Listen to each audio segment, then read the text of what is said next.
Welcome to Good Effort channel. Good morning students. இன்னைக்கு நம்ம ஹிஸ்டரியில The Rise of Nationalism in Europe chapter number 1 பார்க்க போறோம். So இது வந்து ஒரு பெயிண்டிங். இந்த பெயிண்டிங் ட்ரா பண்ணவங்க ஃப்ரெடரிக் சொரையூ. இவங்க 1848ல இது ட்ரா பண்ணியிருக்காங்க. In 1848, Frederic Soreyu, a French artist, prepared a series of 4 prints visualizing his dream of a world made up of democratic and social republics as he called them. So 1848ல தான் இந்த painting draw பண்ணியிருக்காங்க. இந்த painting draw பண்ணவங்களோட name வந்து Frederick சொரையூ. இவர் வந்து ஒரு French artist. So இவர் 4 painting draw பண்ணியிருக்காங்க. அதில் இந்த பெயிண்டிங் ஒன்று. ஸோ இது எதுக்காக பெயிண்ட் பண்ணியிருக்காங்க அப்படின்னா டெமோக்ராட்டிக் அண்ட் சோஷியல் ரிப்பப்ளிக்ஸ் அதுக்காக இவர் வந்து பெயிண்ட் பண்ணியிருக்காங்க.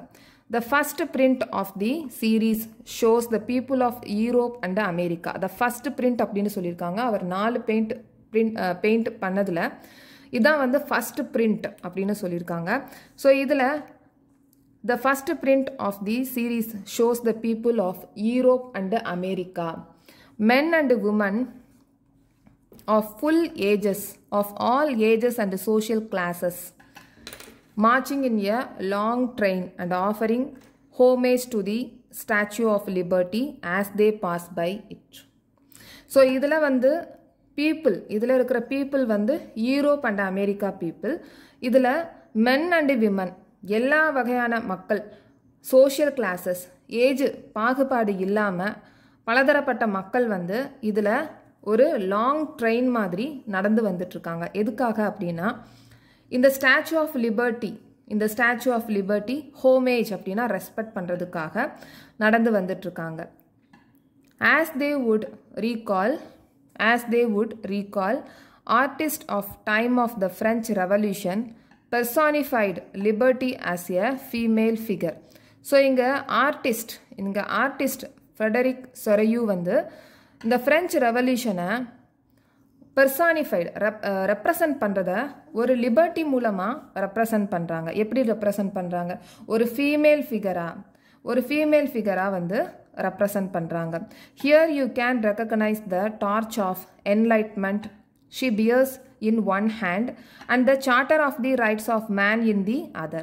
இப்போ இந்த ஸ்டாச்சு ஆஃப் லிபர்ட்டியில் பார்த்தீங்க அப்படின்னா ஒரு கையில் டார்ச் ஆஃப் என்லைட்மெண்ட் இருக்குது, இன்னொரு கையில் வந்து charter of the rights of man வந்து இன்னொரு கையில் இருக்குது. On the earth in the foreground of the image lie the shattered remains of the simple of absolutist institution அப்படின்னு சொல்லியிருக்காங்க. ஸோ இப்போ இந்த பெயிண்டிங்கில் பார்த்தோம் அப்படின்னா கீழே வந்து நிறைய திங்ஸ் வந்து ஷேட்டர்ட் ஆகிருக்கு. அது எல்லாமே பார்த்தோம் அப்படின்னா சிம்பிள் ஆஃப் அப்சொலிட்டிஸ்ட் இன்ஸ்டிடியூஷன் அப்படின்னு சொல்கிறாங்க. அப்சொலிட்டிஸ்ட் அப்படின்னா மொனார்கி கவர்மெண்ட், அந்த ராஜாவோடது. இது எல்லாமே அந்த திங்ஸ் எல்லாமே ஷேட்டர்ட் ஆகி இருக்குது. In Sorrieu's utopian vision the peoples of the world are grouped a distinct nations identified through their flags and national costume. இங்கே உட்டோப்பியன் விஷன் அப்படின்றது என்னன்னா அதுக்கு முன்னாடி இல்லாததை இருக்கிற மாதிரி ஒரு விஷன் காமிக்கிறாங்க. இப்போ இதில் போட்டிருக்காங்க உட்டோப்பியன் அப்படின்னா a vision of a society that is so ideal that is unlikely to actually exist. So இந்த மாதிரி இல்லை, ஆனால் இந்த மாதிரி சொசைட்டி இருக்கிற மாதிரி காமிக்கிறது உட்டோப்பியன் விஷன். ஸோ இதில் பீப்புள்ஸ் எல்லாருமே என்ன பண்ணியிருக்காங்க அப்படின்னா டிஃப்ரெண்ட் நேஷன்ஸ்லேருந்து வந்திருக்காங்க. அவங்களோட நேஷனை ஐடென்டிஃபை பண்ணுறதுக்காக அவங்களுடைய ஃப்ளாக்ஸ், அவங்களுடைய நேஷ்னல் காஸ்டியூமை வேர் பண்ணிவிட்டு ஃப்ளாக்ஸை வந்து எடுத்துகிட்டு வர்றாங்க. Leading the procession way past the statue of liberty. இப்போ இந்த லைன் போயிட்டுருக்குல்ல, ப்ராசஷன் லைன், இந்த லைன் வந்து போகும்போது ஃபஸ்ட்டு வந்து ஸ்டாச்சு ஆஃப் லிபர்ட்டியை கடந்து போகிறாங்க. யார் கடந்து போகிறாங்க அப்படின்னா United States and Switzerland. So first வந்து யுனைடெட் ஸ்டேட்ஸும் சுவிட்சர்லாண்டும் கடந்து போகிறாங்க. Which by this time were already nation states. ஆனால் இந்த நேரத்தில் யுனைடெட் ஸ்டேட்ஸும் சுவிட்சர்லாண்டும் ஆல்ரெடி நேஷன் ஸ்டேட்ஸ் ஆகியிருந்ததுன்னா அவங்களுக்கு லிபர்ட்டி கிடச்சிருக்குன்னு அர்த்தம். ஓகே. ஸோ இப்போ இந்த பேஜில் எம்சிக்யூ என்னென்ன கேட்குறதுக்கு வாய்ப்புகள் இருக்குது, சான்சஸ் இருக்குது அப்படின்றத பேஜ் வைஸில் நம்ம டிஸ்கஸ் பண்ணிடலாம். இந்த பெயிண்டிங் எந்த இயரில் ட்ரா பண்ணியிருந்தது? இன் 1848. இந்த பெயிண்ட்டை ட்ரா பண்ணவங்க என்ன ஆர்டிஸ்ட்? French artist. இந்த பெயிண்ட் பண்ணவங்களோட நேம் ஃப்ரெடரிக் சரையூ. இது எதை பற்றினது? Democratic and social republic. Okay. So next வந்து ஆர்டிஸ்ட். இது இந்த பீப்புள், இந்த Europe and America people train மாதிரி போயிட்டுருக்காங்கல்ல, எதுக்காக? இந்த ஸ்டாச்சு ஆஃப் லிபர்ட்டியை ஹோமேஜ்னா ரெஸ்பெக்ட் பண்ணுறதுக்காக அவங்க ட்ரெயின் மாதிரி நடந்து வர்றாங்க. ஸோ இந்த ஸ்டாச்சு ஆஃப் லிபர்ட்டி கையில் என்ன வச்சிட்ருக்காங்க? ஸோ ஒரு கையில் வந்து டார்ச் ஆஃப் என்லைட்மெண்ட், இன்னொரு கையில் charter of rights of man இது வச்சுருக்காங்க. ஸோ இப்போ கீழே என்னென்ன வந்து கடந்திருக்கு? சிம்பிள் ஆஃப் அப்சல்யூட்டிஸ்ட் இன்ஸ்டிடியூஷன் வந்து எல்லாமே ஷேட்டர்ட் ஆகி இருக்குது. ஸோ உட்டோப்பியன் விஷன்னா என்ன? உட்டோப்பியன் விஷன் ஆல்ரெடி இல்லாததை இருக்கிற மாதிரி, ஒரு சொசைட்டி இந்த மாதிரி தான் இருக்கணும் அப்படின்ற பார்க்குற vision utopian vision. So next வந்து அவங்க என்னென்ன கிளாஸ் ஆஃப் பீப்புள் வந்து போகிறாங்க, எல்லா சோஷியல் கிளாஸஸ் ஆஃப் பீப்புள் போகிறாங்க, எல்லா ஏஜஸ் ஆஃப் பீப்புளும் போகிறாங்க, என்ன வேர் பண்ணிட்டு போகிறாங்க, அவங்கவுங்க நேஷ்னல் காஸ்டியூம்ஸை வந்து வேர் பண்ணிவிட்டு அவங்களோட நேஷ்னல் ஃப்ளாக்ஸை வந்து எடுத்துகிட்டு போகிறாங்க. ஸோ இப்போ யார் ஃபஸ்ட்டு வந்து போகிறாங்க? ஸோ இந்த லிபர்ட்டியை வந்து ஸ்டாச்சு ஆஃப் லிபர்ட்டியை வந்து பாஸ் பண்ணி போகிறது யார் ஃபஸ்ட்டு போகிறாங்க? United States and Switzerland. ஆனால் இந்த நேரத்தில் அவங்களுக்கு யுனைடெட் நேஷன்ஸ் ஸ்டேட்ஸ் வந்து ஆகி இருந்தது.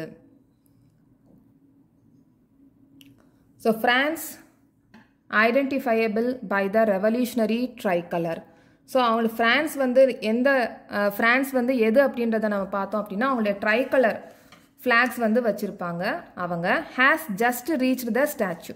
ஸோ இந்த பெயிண்டிங்கில் பார்த்தீங்கன்னா இந்த ஸ்டாச்சு பக்கத்தில் போயிட்டுருக்காங்க. ஃப்ரெஞ்ச் அவங்களுடைய ஃப்ளாக் வச்சு எடுத்துகிட்டு ஜஸ்ட் பாஸ் பண்ணி போயிருக்காங்க.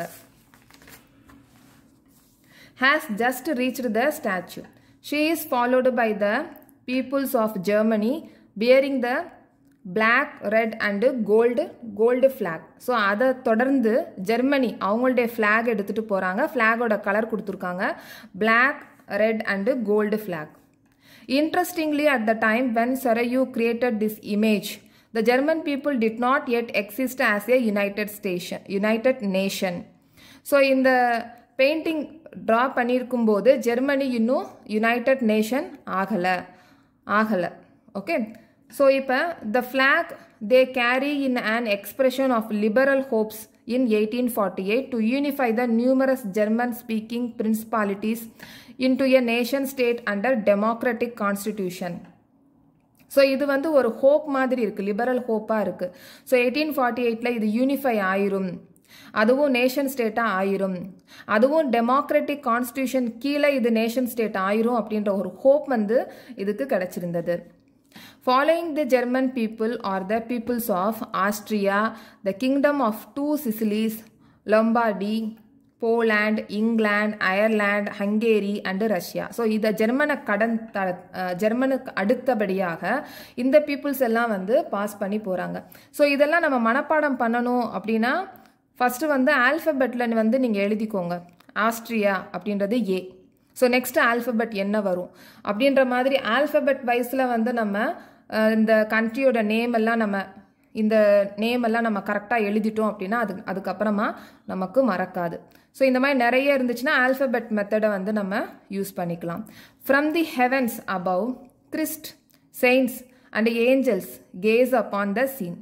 ஸோ இங்கே மேலே இருந்து இப்போ இந்த பெயிண்டிங்கில் பார்த்தோம் அப்படின்னா கிறிஸ்ட், ஏஞ்சல்ஸ், செயின்ட் எல்லாருமே இருந்து பிளஸ் பண்ணுற மாதிரி இருக்குது. They have been used by the artist to symbolize fraternity among the nations of the world.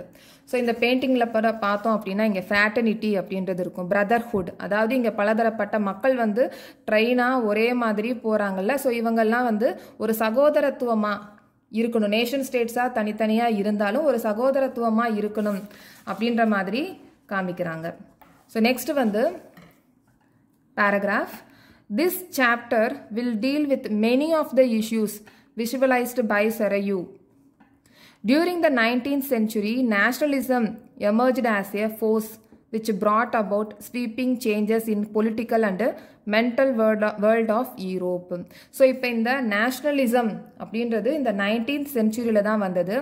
So இந்த nationalism அப்படின்ற ஒரு நேஷனலிசம், இந்த தேசபக்தி வந்து என்ன சேஞ்ச் பண்ணுது?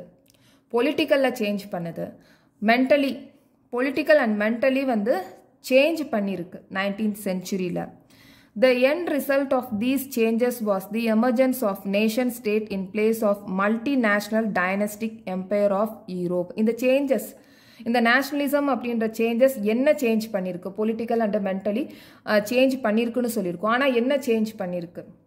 ஸோ இங்கே multinational dynastic empire of Europe அப்படின்னு சொல்லியிருக்கோம்ல, இது பலதரப்பட்ட நாடு இருக்கும், ஆனால் ஒரே ஒரு கிங் மட்டும்தான் வந்து ரூல் பண்ணிட்டு இருப்பாங்க. அது multinational டைனஸ்டிக் empires of Europe.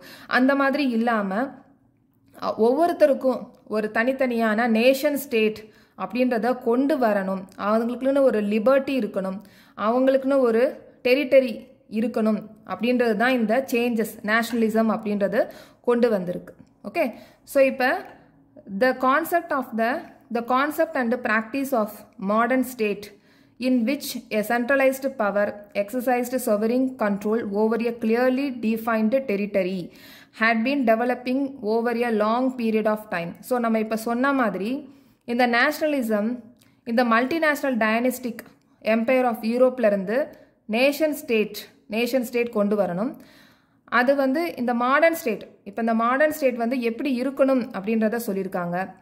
Centralised power exercised சொவரிங், அதாவது எந்த இடத்துல இருக்கிறோமோ அந்த இடத்துல இருக்கிற மக்களே வந்து ரூல் பண்ணுற மாதிரி.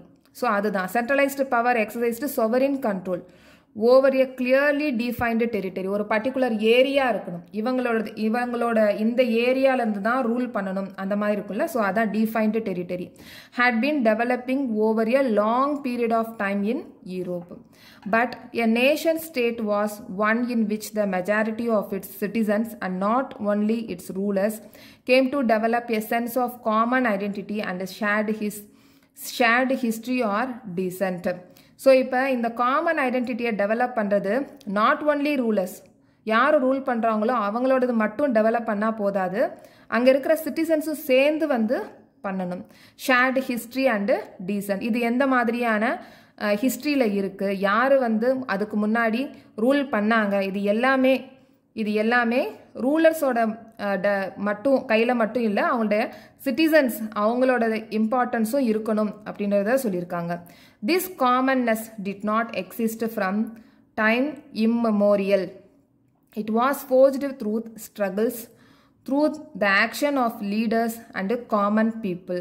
ஸோ இந்த மாதிரி காமன்னஸ் வந்து எப்படி இருக்கணும் அப்படின்னா, காமன்னஸ் வந்து எப்படி கிடச்சிருக்கு அப்படின்னா, ரொம்ப கஷ்டப்பட்டு, அதுவும் லீடர்ஸ், ஆக்ஷன்ஸ் ஆஃப் லீடர்ஸோட ஆக்ஷன், செயல்கள், அதுக்கப்புறமா அவங்களோட பீப்புள், காமன் பீப்புள், அவங்களுடைய ஸ்ட்ரகிள்ஸ் எல்லாமே சேர்ந்து வந்ததா இருக்கணும் அந்த காமன்னஸ்.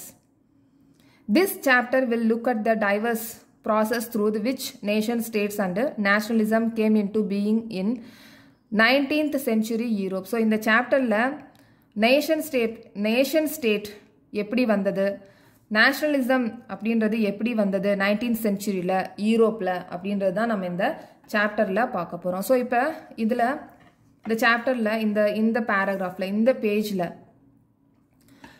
ட்ரைகலர், ஃப்ரெஞ்சோட ட்ரைகலர், ஃப்ரெஞ்ச் ஸ்டாச்சுக்கு அப்புறமா லிபர்ட்டி ஆஃப் ஸ்டாச்சு, எதுக்கப்புறமா ஃப்ரெஞ்ச் வந்து பாஸ் பண்ணி போனாங்க அப்படின்றத கேட்குறதுக்கு சான்சஸ் இருக்குது. ஜெர்மனிக்கு அடுத்து என்னென்ன கண்ட்ரி வந்து போயிருக்கு அப்படின்றது கேட்கலாம். அதுக்கப்புறமா ஜெர்மனி அந்த நேரத்தில் நேஷன் ஸ்டேட் ஆகலை. ஓகே, ஸோ நெக்ஸ்ட்டு வந்து இந்த நேஷ்னலிசம் அப்படின்றது எந்த செஞ்சுரியில் வந்து ஸ்டார்ட் ஆச்சு, அப்புறம் நேஷன் ஸ்டேட்னா என்ன, இது எதுக்காக நேஷனலிசம் என்ன சேஞ்ச் பண்ணுச்சு அப்படின்றதையும் பார்த்துக்கணும். ஸோ அவ்வளோதான். ஸோ இங்கே ஒரு Ernest Renan what is a nation அப்படின்னு கொடுத்துருக்காங்க. ஏர்னஸ்ட் ரெனான் அப்படின்றவர் ஒரு ஃபிலாசபர், ஃப்ரெஞ்ச் ஃபிலாசபர். அவங்க என்ன சொல்லியிருக்காங்க அப்படின்றத பார்க்கலாம்.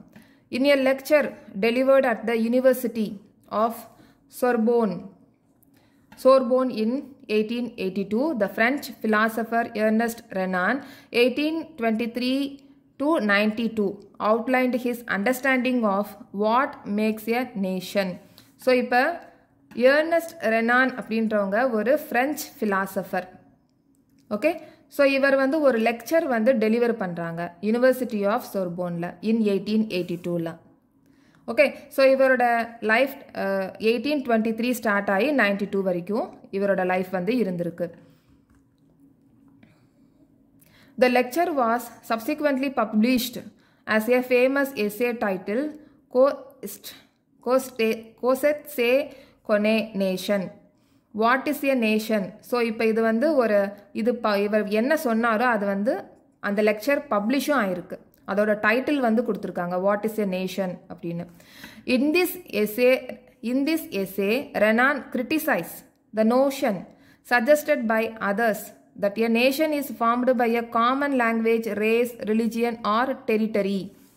ஸோ இங்கே ரெனான் வந்து கிரிட்டிசைஸ் பண்ணுறாங்க, விமர்சிக்கிறாங்க. என்ன விமர்சிக்கிறாங்க அப்படின்னா, மற்றவங்க நேஷன் பற்றி சொன்ன சஜஷன்ஸை, நோஷன்ஸை இவர் வந்து ரெனான் வந்து கிரிட்டிசைஸ் பண்ணுறாங்க. மற்றவங்க என்ன சொல்கிறாங்க நேஷனை பற்றி?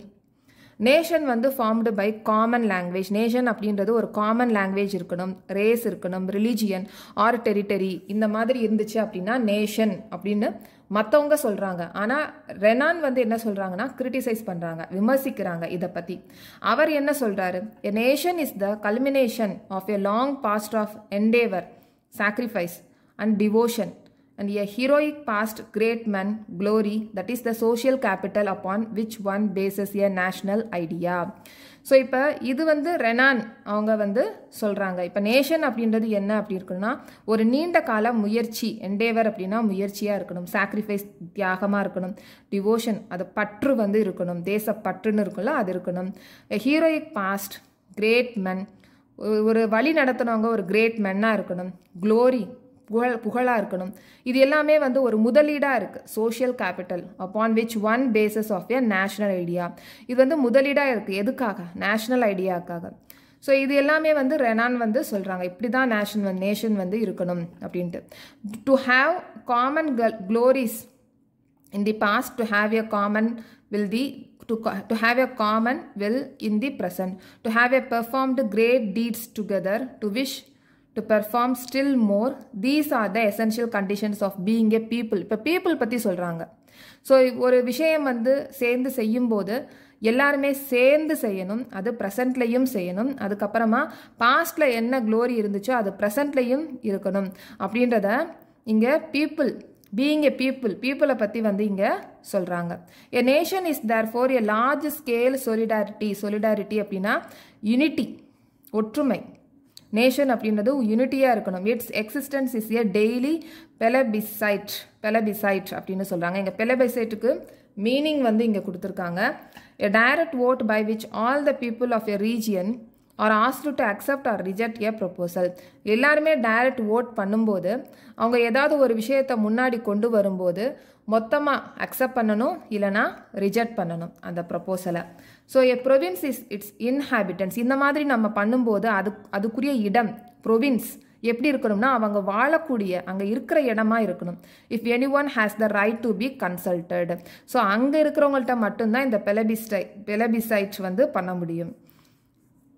A nation ever has any real interest in annexing or holding on into country against its will. A nation பற்றி சொல்கிறாங்க. இப்போ நேஷன் வந்து எப்படி இருக்கக்கூடாது, நெவர் அப்படின்னு சொல்லியிருக்காங்க. நெவர் எப்படி இருக்கக்கூடாது அப்படின்னா, ஒரு கண்ட்ரியை பக்கத்தில் இருக்கிற ஒரு கண்ட்ரியை வந்து அவங்களோட ஜாயின் பண்ணிக்க கூடாது. அப்படி இல்லை அப்படின்னா அவங்களுடைய விருப்பம் இல்லாமல் ஹோல்டு பண்ணி இருக்கக்கூடாது நேஷன் அப்படின்றது. ஸோ நேஷன் பற்றி சொல்லியிருக்காங்க. The existence of nation is good thing, a necessity even. Their existence is a guarantee of liberty. Nation அப்படின்றது ஒன்று முக்கியமான விஷயம். அதில் லிபர்ட்டி வந்து கேரண்டியாக இருக்கணும், சுதந்திரம் வந்து கண்டிப்பாக இருக்கணும், லிபர்ட்டி வந்து இருக்கணும். Which would be lost. இது எப்போ லாஸ்ட் ஆகும் அப்படின்னா, எப்போ நம்ம இழப்போம் அப்படின்னா, the world had only one law, ஒரு லா. அதுக்கப்புறமா and only one master, one law and only one master இருக்கும்போது இந்த லிபர்ட்டி அப்படின்றது ஒன்று இல்லாமல் போயிடும். ஓகே, ஸோ நெக்ஸ்ட் வந்து the French revolution and the idea of the nation. So இப்போ the French revolution and the idea of the nation பார்க்கலாம். So the first clear expression of nationalism came with the French Revolution in 1789. So இப்போ இந்த nationalism அப்படின்ற expression எப்போ வந்தது அப்படின்னா 1789 French revolution நடக்கும்போது தான். So France, as you would remember, was a full-fledged territorial state in 1789 under the rule of an absolute monarch. So நமக்கு நல்லாவே தெரியும் இந்த டெரிட்டோரியல், இந்த ஃப்ரான்ஸ் டெரிட்டோரியல் இந்த ரீஜியனை யார் வந்து ரூல் பண்ணாங்க அப்படின்னா அப்சொல்யூட் மொனார்க், அங்கே இருக்கிற கிங் தான் வந்து ரூல் பண்ணிட்டு இருந்தாங்க. த political and constitutional changes that came in the wake of the French Revolution led to the transfer of sovereignty from the monarchy to a body of French citizens. So இப்போ இந்த political and constitutional changes மூலமாக இந்த rule பண்ணிட்டு இருந்தாங்களே இந்த monarchy, அவங்கக்கிட்ட இருந்து இந்த ஃப்ரெஞ்ச் சிட்டிசனுக்கு டிரான்ஸ்ஃபர் ஆகுது இந்த ரூல். ஓகே, ஸோ நெக்ஸ்ட் வந்து the revolution proclaimed that it was the people who would henceforth constitute the nation and shape its destiny. So இந்த ரெவல்யூஷன் வந்து ப்ரோக்ளைம்டு அப்படின்னா அனௌன்ஸ். ஸோ அனௌன்ஸ் பண்ணுது, என்ன அனௌன்ஸ் பண்ணுது அப்படின்னா பீப்புள், இனிமே மக்கள் தான், இனிமேல் ஹென்ஸ்ஃபோர்த்னா இனிமேல் மக்கள் தான் நேஷன் எப்படி அமைக்கப்படணும், எப்படி உருவாக்கணும், அதோடைய ரூல் என்ன அப்படின்றது எல்லாமே இந்த பீப்புள் தான் வந்து ப்ரோக்ளைம் பண்ணுவாங்க. From the very beginning, the French revolutionaries introduced various measures and practices that could create a sense of collective identity amongst French people. இந்த French revolutionaries இருக்காங்கல்ல, ஸோ அவங்க வந்து நிறைய ப்ராக்டிஸ் அண்ட் மெஷர்ஸ் வந்து எடுக்கிறாங்க. என்ன எடுக்கிறாங்க அப்படின்னா ஃப்ரெஞ்ச் பீப்புளுக்குன்னு ஒரு கலெக்டிவ் ஐடென்டிட்டி, அவங்களுக்குன்னு ஒரு கலெக்டிவ் ஐடென்டிட்டி இருக்கணும், கிரியேட் பண்ணணும் அப்படின்றத சொல்கிறாங்க.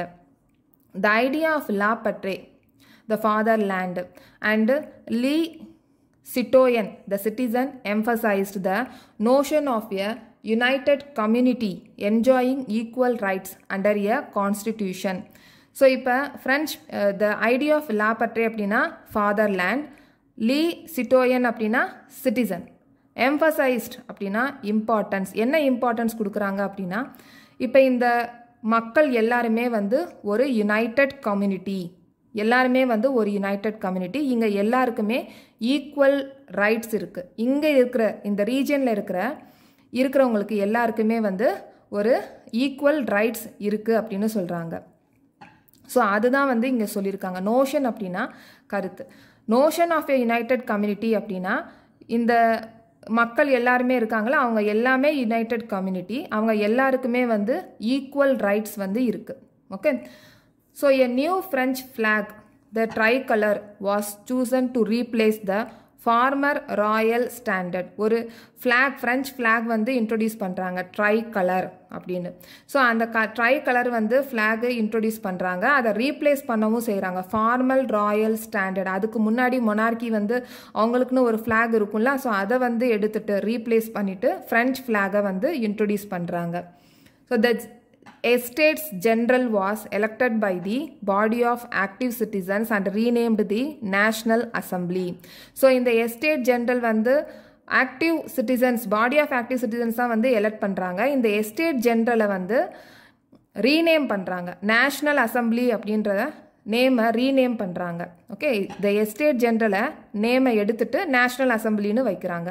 ஸோ இங்கே ஆக்டிவ் சிட்டிசன்ஸ் அப்படின்னா யாருன்னா, யார் ஓட் பண்ணுறாங்களோ அவங்கள தான் ஆக்டிவ் சிட்டிசன்ஸ் அப்படின்னு சொல்லுவோம்.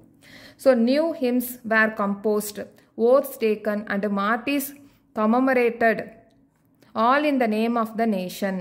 ஸோ இப்போ ஒரு நேஷ்னல் ஆந்தம் வந்து கம்போஸ் பண்ணுறாங்க, பிளட்ஜ் எடுத்துக்கிறாங்க.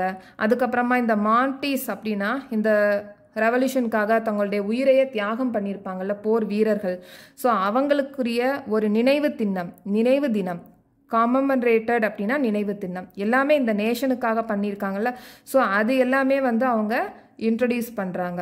A centralized administrative system was put in place and it formulated uniform laws for all citizens within the territory. இப்போ இந்த டெரிட்டரி இவங்களுக்குன்னு ஒரு ரீஜன் இருக்கும்ல, ஸோ அங்கே வந்து அட்மினிஸ்ட்ரேட்டிவ் சிஸ்டம் ஒரே மாதிரி பண்ணுற மாதிரி யூனிஃபார்ம் லாஸ், எல்லா சிட்டிசனுக்கும் யூனிஃபார்ம் லாஸ் வந்து ஒரே மாதிரி இருக்கிற மாதிரி பண்ணுறாங்க. அந்த டெரிட்டரி அப்படின்னா அந்த area, region. Internal custom duties and dues were abolished and a uniform system of weights and measures was adopted. So இந்த internal custom duties அதுக்கப்புறமா டியூஸ் எல்லாமே வந்து அபாலிஷ் பண்ணிடுறாங்க, எடுத்துடுறாங்க. ஓகே, ஆனால் uniform system of weights and measures was adopted. ஒரே மாதிரியான weights and மெஷர்ஸை வந்து அடாப்ட் பண்ணணும், இனிமேல் ஃபாலோ பண்ணணும் அப்படின்றத சொல்கிறாங்க. So regional dialects were discouraged and French as it was spoken and written in Paris became the common language of the nation. இப்போ இந்த ரீஜனல் டயலாக் அப்படின்னா அந்த ரீஜனலுக்குரிய வட்டார லாங்குவேஜ் இருக்குல்ல, அதை வந்து டிஸ்கரேஜ் பண்ணிவிட்டு ஃப்ரெஞ்ச் வந்து பேசுகிறாங்க, பாரிஸ் வந்து எழுதலாம், இது எல்லாமே வந்து common language of the nation அப்படின்னு சொல்கிறாங்க. So the revolutionaries further declared that it was the mission and the destiny of the French nation to liberate the peoples of Europe from despotism. In other words, to help other peoples of Europe to become nation. இப்போ யூரோப்பில் இருக்கிற மற்ற cities அவங்கள்கிட்ட இருந்தும் இந்த டெப்போட்டிசம், அதாவது இந்த monarchy rule இருக்காங்கல்ல, அவங்ககிட்ட இருந்து லிபர்ட்டி, ஃப்ரீடமை வாங்குறதே வந்து ஒரு மிஷனாக வந்து எடுத்துக்கிறாங்க இந்த ரெவல்யூஷனரிஸ்.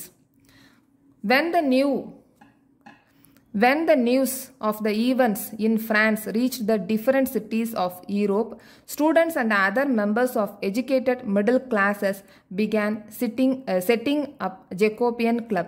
So இந்த மாதிரி ரெவல்யூஷன் வந்து நடக்கிறது யூரோப்பில் இருக்கிற மற்ற சிட்டிஸ்க்கும் வந்து ஸ்ப்ரெட் ஆகுது. ஸோ அங்கே இருக்கிற ஸ்டூடெண்ட்ஸ், அதுக்கப்புறமா எஜுகேட்டட் மிடில் கிளாஸ் பீப்புள் எல்லாருமே சேர்ந்து ஒரு கிளப் வந்து செட்டப் பண்ணுறாங்க, ஜெக்கோபியன் கிளப் அப்படின்றத. So their activities and campaigns prepared the way of the French armies which moved into Holland, Belgium, Switzerland and much of Italy in the 1790s. So இந்த French armies வந்து கொஞ்சம் கொஞ்சமாக move ஆகிட்டே வருது, liberation மற்ற கண்ட்ரிக்கும் வேணும் அப்படின்றது. அது எங்கெங்கே அப்படின்னா ஹாலாண்ட், பெல்ஜியம், ஸ்விட்சர்லாண்ட் அண்ட் இந்த மாதிரி சிட்டிஸ்க்கும் இட்டாலி இங்கேயும் வந்து போகிறாங்க. With the outbreak of revolutionary wars, the French armies began to carry idea of nationalism abroad. So இந்த மாதிரி அப்ராடுக்கும் வந்து நேஷ்னலிசம் அப்படின்றத எடுத்துகிட்டு போகிறாங்க இந்த ஃப்ரெஞ்ச் ஆர்மிஸ்.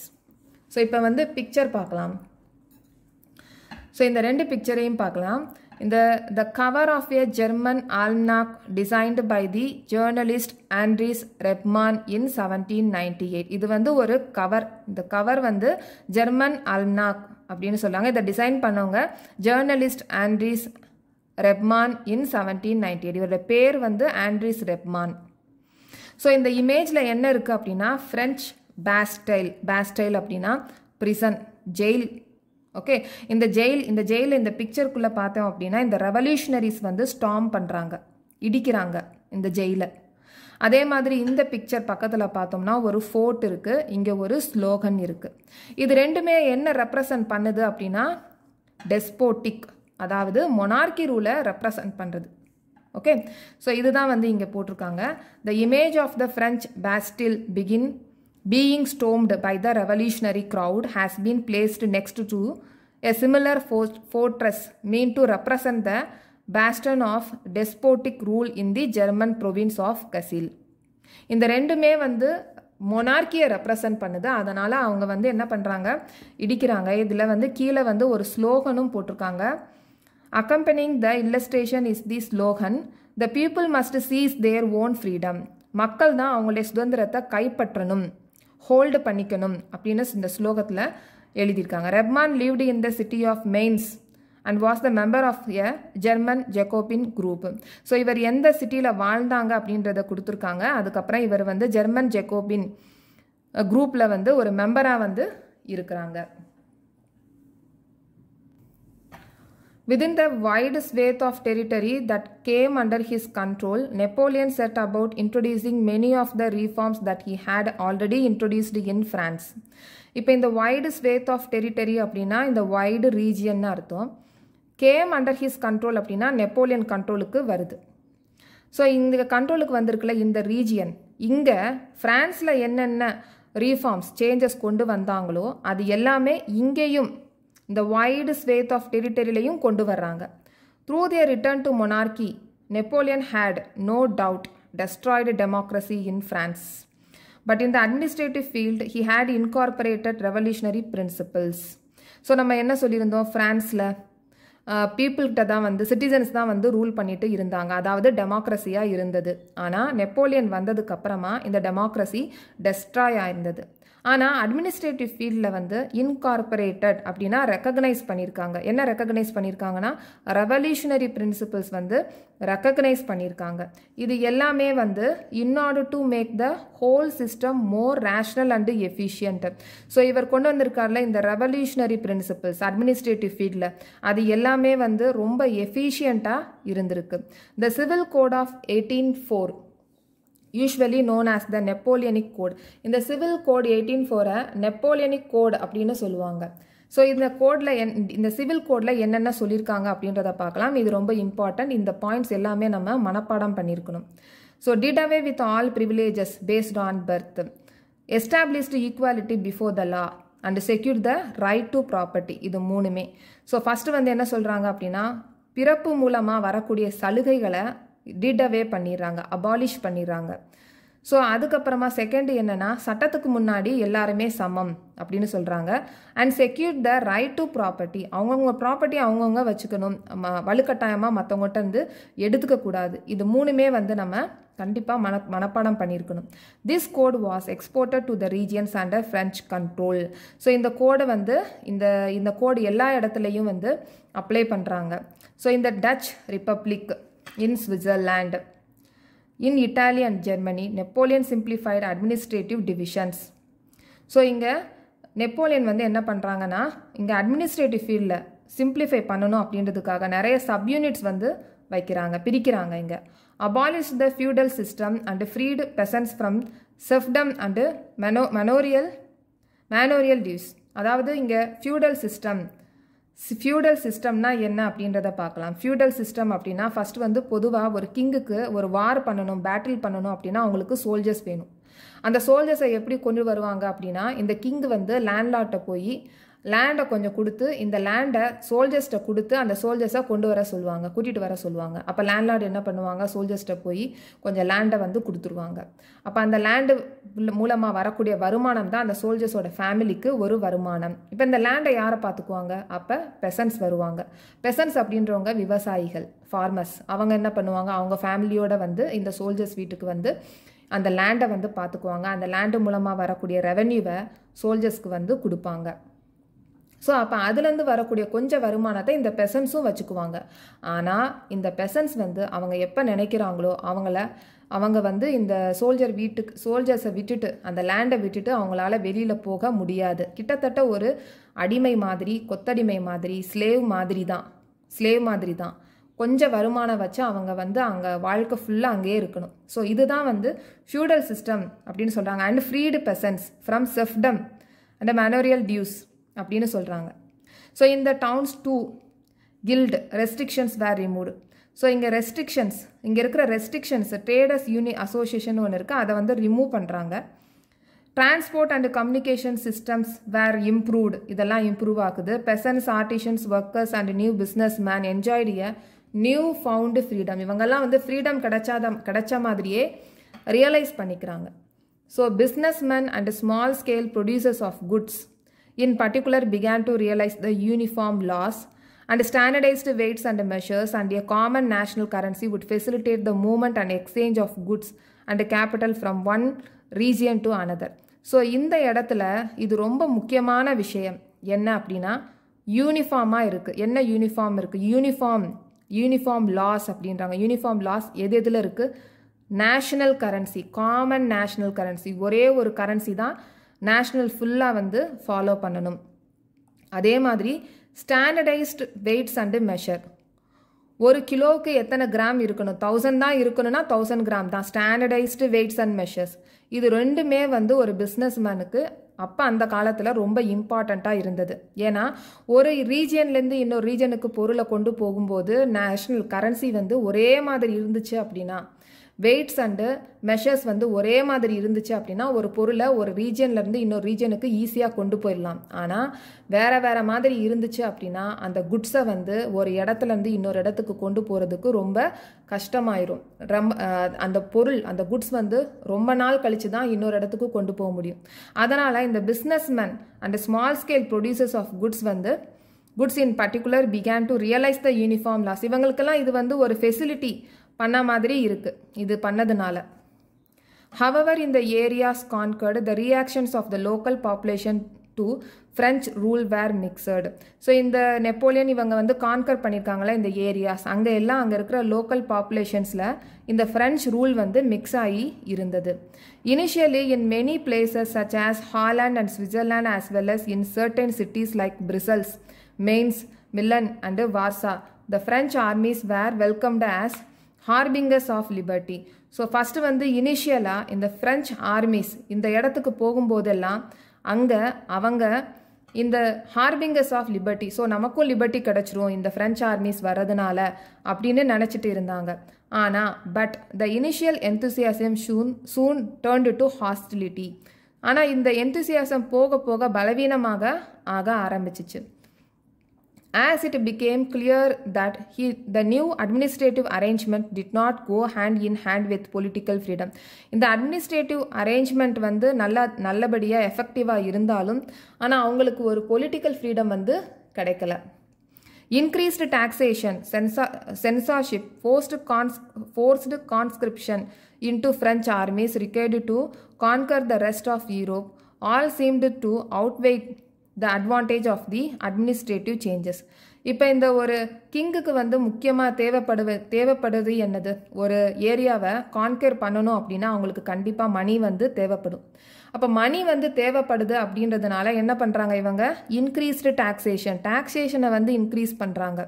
சென்சார்ஷிப், ஃபோர்ஸ்டு கான்ஸ்கிரிப்ஷன்னா வலுக்கட்டாயமாக வாரில் வந்து சோல்ஜர்ஸை வந்து சேர்க்கறது மற்ற ஏரியாஸ்க்கு வந்து கான்கர் பண்ணுறதுக்காக, ரெஸ்ட் ஆஃப் யூரோப் வந்து கான்கர் பண்ணுறதுக்காக. ஸோ இது எல்லாமே வந்து என்ன தான் அட்மினிஸ்ட்ரேட்டிவ் சேஞ்சஸ் பண்ணியிருந்தாலும் இது எல்லாமே வந்து அவங்களுக்கு ஒரு நெகட்டிவாக எஃபெக்டாக தான் இருந்தது. ஸோ இப்போ வந்து இந்த பெயிண்டிங்கை பார்க்கலாம். ஸோ இப்போ இந்த பெயிண்டிங்கில் the painting of tree of liberty in Zweibrücken Germany. Zweibrücken அப்படின்ற ஒரு பிளேஸில், ஜெர்மனியில் ஒரு பிளேஸில் இருக்குது. இது வந்து பிளான்டிங் பண்ணுறாங்க. ஒரு ட்ரீ ஆஃப் லிபர்ட்டி அப்படின்ற ஒன்று பிளான்டிங் பண்ணுறாங்க. The subject of this colour print by the German painter Karl Kaspar Fritz is the occupation of the town of Zweibrücken by the French armies. So இப்போ இந்த French சோல்ஜர்ஸை recognise பண்ணுறதுக்காக இந்த artist என்ன பண்ணியிருக்காங்க அப்படின்னா அவங்களோட யூனிஃபார்மை ரெட், ப்ளூ, ஒயிட் அண்ட் ரெட்டில் காமிச்சிருப்பாங்க. இதில் யூனிஃபார்ம், அதாவது ஃப்ரெஞ்ச் ஆர்மிஸை அடையாளப்படுத்துறதுக்காக. இப்போ இவரெல்லாம் பார்த்தீங்க அப்படின்னா French army have been portrayed as oppressors as they seize a peasant. So இவங்க என்ன பண்ணுறாங்க, இந்த ஃப்ரெஞ்ச் ஆர்மிஸ் எல்லாம் என்ன பண்ணுறாங்கன்னா அப்ரஸர்ஸ் அப்படின்னா அடக்குமுறை காமிக்கிறாங்க. யார்கிட்ட அப்படின்னா இந்த பெசன்ஸ் கார்ட், அதாவது இந்த விவசாயியோட கார்ட்டை ஒன்று வந்து சீஸ் பண்ணியிருக்காங்க, கைப்பற்றியிருக்காங்க, ஹோல்டு பண்ணி வச்சுருக்காங்க. ஹராஸ் சம் யங் உமனை இங்கே ஹராஸ் பண்ணிட்டு இருக்காங்க. And forced a peasant down to his knees. ஒரு பெசண்ட்டை வந்து ஃபோர்ஸ் பண்ணுறாங்க, அவங்க நீஸ்க்கு கீழே இருக்கிற மாதிரி ஃபோர்ஸ் பண்ணுறாங்க. The plaque being affixed to the tree of liberty carries a German inscription which in translation reads. இப்போ இங்கே ஒரு பிளக் வந்து இருக்கு, ஒரு கார்டு மாதிரி அஃபிக்ஸ் பண்ணியிருக்காங்க, அதை வந்து இங்கே டிரான்ஸ்லேட் பண்ணியிருக்காங்க. Take freedom and equality from us the model of humanity அப்படின்னு சொல்லி ஒரு சர்க்காஸ்டிக்காக வந்து எழுதியிருக்காங்க. Reference to the claim of the French as being a liberators who opposed monarchy in the territories they entered. அதாவது ஃப்ரெஞ்ச் பீப்புள் வந்து என்ன அப்படின்னா அவங்க லிபரேட்டர்ஸாக இருப்பாங்க, அவங்களுக்கு மொனார்கினா அவங்களுக்கு ஆப்போசிட்டாக தான் இருப்பாங்க. அவங்க தான் ரூல் பண்ணிக்குவாங்க. ஆனால் இங்கே வந்து இந்த ஃப்ரெஞ்ச் ஆர்மிஸ் அவங்க என்ன பண்ணுறாங்க, இங்கே உமனை வந்து ஹராஸ் பண்ணுறாங்க, பெசண்ட்டோட காட்டை வந்து சீஸ் பண்ணுறாங்க, இங்கே வந்து பெசண்ட்டை ஃபோர்ஸ் பண்ணி அவங்க நீஸ்க்கு வந்து கீழே வச்சுக்கிறாங்க. ஓகே, உங்களுக்கு ஃப்ரீடம் தானே வேணும், எடுத்துக்கோங்க, டேக் ஃப்ரீடம் எடுத்துக்கோங்க, அண்ட் ஈக்குவாலிட்டி ஃப்ரம் அஸ், இந்த மாதிரி அவங்க வந்து சர்க்காஸ்டிக்காக சொல்கிறாங்க. இதுதானே வேணும்னு சொன்னீங்க, இதுதானே உங்கள் ஃப்ரீடம், எடுத்துக்கோங்க அப்படின்ற மாதிரி சர்க்காஸ்டிக்காக சொல்கிறாங்க. ஸோ இதுதான் வந்து இங்கே எக்ஸ்பிளைன் பண்ணியிருக்காங்க. ஸோ இந்த பிக்சர் பார்க்கலாம். The courier of Rhineland loses all that he has on his way home from Leipzig அப்படின்ற ஒரு பிளேஸ்லேருந்து வர்றாங்க. இந்த கொரியர் மேனாக வந்து நெப்போலியனை வந்து இங்கே வச்சுருக்காங்க. இவரோட டெரிட்டரிஸில் இருக்கிறது எல்லாமே ஒன்றொன்னா அவரோட கைவிட்டு வந்து போகுது. ஸோ இதை தான் இங்கே எக்ஸ்பிளைன் பண்ணியிருக்காங்க. Napoleon here is represent as a போஸ்ட்மேனாக இங்கே ரெப்ரசன்ட் பண்ணுறாங்க நெப்போலியனை. On his way back to France after he lost the battle of Leipzig. Each letter dropping out of his bag bears the name of the territories he lost. So இவர் பேக்லேருந்து ஒன்று கீழே விழுகிறது எல்லாமே அவரோட டெரிட்டரியிலேருந்து கண்ட்ரோலை விட்டு போகுது. அவரோட டெரிட்டரி எல்லாமே ஒன்றொன்னா போகிறது தான் இங்கே காமிக்கிறாங்க.